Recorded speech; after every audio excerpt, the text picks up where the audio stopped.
Rusia ajak kerjasama Indonesia mulai dari energi nuklir hingga pesawat. Duta Besar Rusia untuk Indonesia Lyudmila Vorobiev mengungkap berbagai sektor kerjasama yang potensial untuk lebih dikembangkan antara Rusia dan Indonesia, mulai dari energi nuklir hingga kolaborasi pembuatan pesawat sipil. Ada banyak area yang bisa dikembangkan lagi, terutama sektor energi tidak hanya yang konvensional tapi juga pengembangan energi hijau seperti energi air, kata Vorobiev dalam wawancara eksklusif bersama Kompas.com bertajuk Unlooking Podcast 05 Lyudmila Vorobieva G20 Should Focus on Global Economic Issues.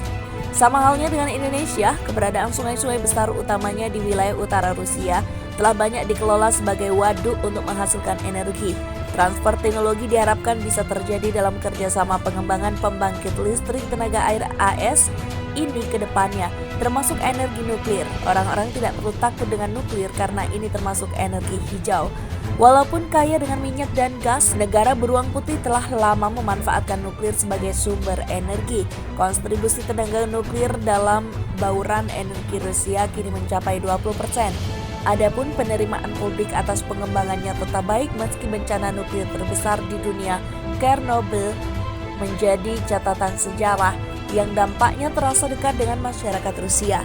Vorobiev mengatakan teknologi keamanan pembangkit nuklir Rusia justru telah meningkat hingga 5 kali lebih kuat sejak insiden itu. Rusia kini bahkan menjadi negara pertama di dunia yang mengembangkan pembangkit nuklir terapung.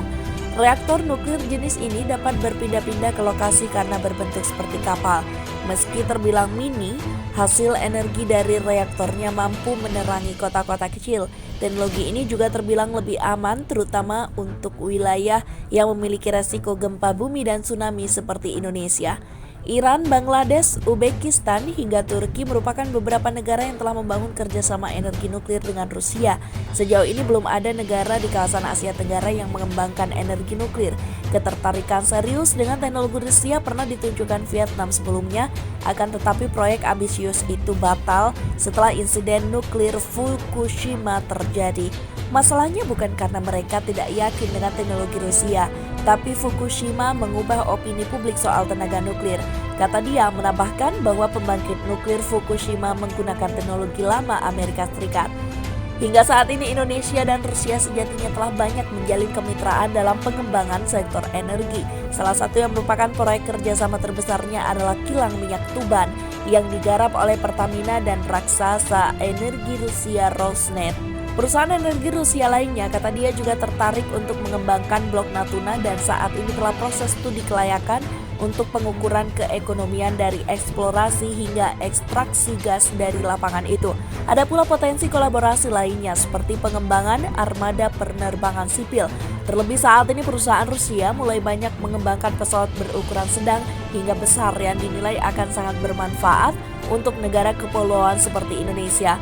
Vorobiev mengatakan kerjasama ekonomi Indonesia dan Rusia berkembang dengan tren yang sangat positif.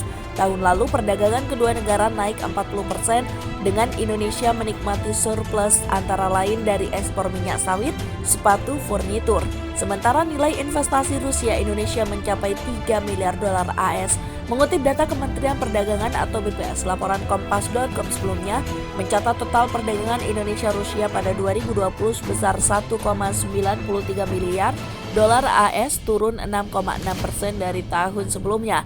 Namun di tengah keterbatasan konektivitas yang disebabkan oleh pandemi COVID-19, ekspor Indonesia ke Rusia pada periode yang sama meningkat 12,7% dibanding 2019 menjadi sebesar 973,5 juta dolar AS. Peningkatan ini mayoritas dipengaruhi oleh kenaikan ekspor komoditas unggulan Indonesia ke Rusia seperti minyak kelapa sawit, kopra, kakao, alas kaki, dan stainless steel.